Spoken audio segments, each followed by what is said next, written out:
আগামী ত্রয়োদশ জাতীয় সংসদ নির্বাচনে ভোট কেন্দ্রের সম্ভাব্য সংখ্যা ৪৫,০৯৮টি। ভোট গ্রহণ কর্মকর্তার সম্ভাব্য সংখ্যা ৯,৩১,১৩১টি হবে বলে জানিয়েছে নির্বাচন কমিশন। আজ কমিশন সচিবালয়ে আগামী জাতীয় সংসদ নির্বাচন উপলক্ষে ভোট গ্রহণ কর্মকর্তাদের প্যানেল প্রস্তুত ও প্রশিক্ষণ কর্মসূচির সভায় এই তথ্য জানায় ইসি। দ্রুত এই ভোট গ্রহণ কর্মকর্তাদের প্যানেল তৈরি করবে ইসি। প্রশিক্ষণে ব্যয় হবে প্রায় ১৩০ কোটি টাকা। বান্ডেল থাকলে প্রতি সেনমানিতে টাকা বাঁচবে। বিকাশ সেনমানি বান্ডেল কিনে জিতুন প্রতি লেনদেনে।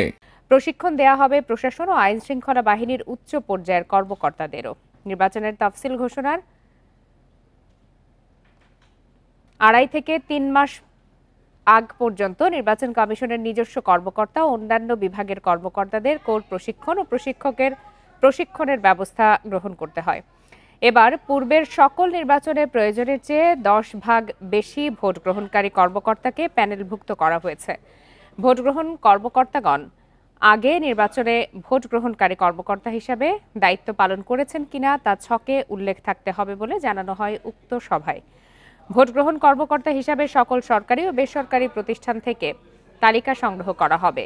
এছাড়া ভোট গ্রহণকারী কর্মকর্তাদের প্যানেল ভুক্তির যোগ্যতায় প্রয়োজন বোধে বেসরকারি বিশ্ববিদ্যালয়ের শিক্ষক, কর্মকর্তা, কর্মচারীদের অন্তর্ভুক্তির বিষয়ে উল্লেখ করা হয়েছে।